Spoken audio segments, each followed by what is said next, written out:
కదా వచ్చి ఎంత ఉండాలా మీకు? ఎన్ని గ్రాములు ఉండాలా?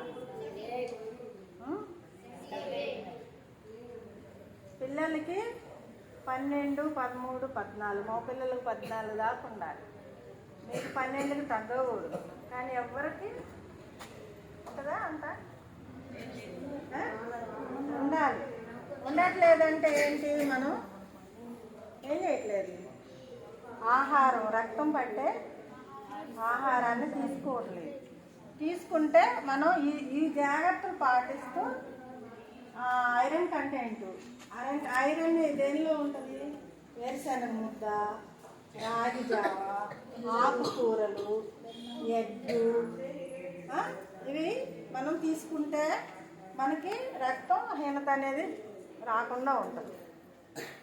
మెయిన్గా మనం ఎంత తిన్నా రక్తం వృద్ధి చెందట్లేదంటే మనం వ్యక్తిగత పరిశుభ్రత చాలా అవసరం కదమ్మా.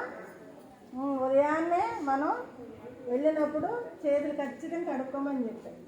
నీకు అంతకుముందు క్లాస్ తీసుకున్నా, గుర్తుందా?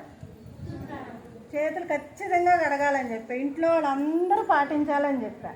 మీ ఇంట్లో వాళ్ళందరికీ చెప్పండి అని చెప్పా కదా. కడుక్కుంటున్నారా? ఎవరన్నా బాత్రూమ్కి వెళ్ళొచ్చి కడుక్కుంటున్నారా? అది మాత్రం పాటించండి. ఎందుకంటే